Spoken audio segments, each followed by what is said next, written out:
అత్తయ్య, మా నాన్నగారి గురించి మీకు తెలుసు, మా అన్నయ్య గురించి కూడా తెలుసు, మా తమ్ముడి గురించి కూడా మీకు తెలుసు. అలాగే మా ఇంట్లో ఉన్న కోడళ్ళు మీ ఇంటి నుంచి వచ్చిన కూతుళ్లే కాబట్టి వాళ్ళ గురించి కూడా మీకు తెలుసు. దయచేసి మీరు తనకు అర్థమయ్యేలా చెప్పండి. నా ప్రేమని ఒప్పుకునేలా చేయండి. మా ఇద్దరిని ఒకటి చేయండి అత్తయ్య. ఇంతకు మించి మిమ్మల్ని నేనేమీ కోరుకోను. ఒక్క మాట అయితే చెప్పగలను,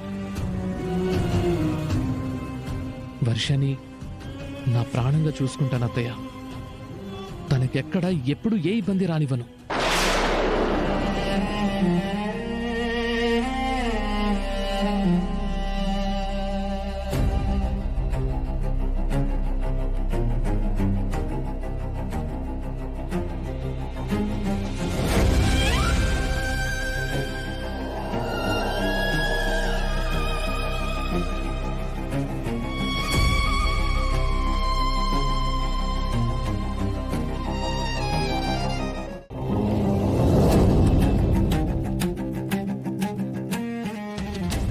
ఏంటత్తయ్య ఇది? నా బిడ్డ రాసుకున్న డైరీ బాబు.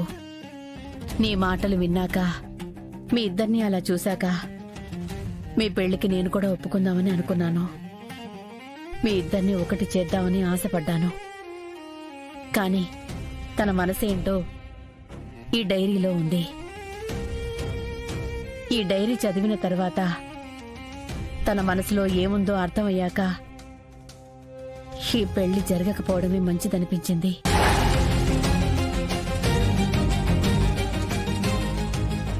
అత్తయ్య, ఏమంటున్నారు మీరు? నేనేమనట్లేదు బాబు. ఆ డైరీలో తను ఏమనుకుంటుందో రాసింది. అది చదివితే నీకే అర్థమవుతుంది.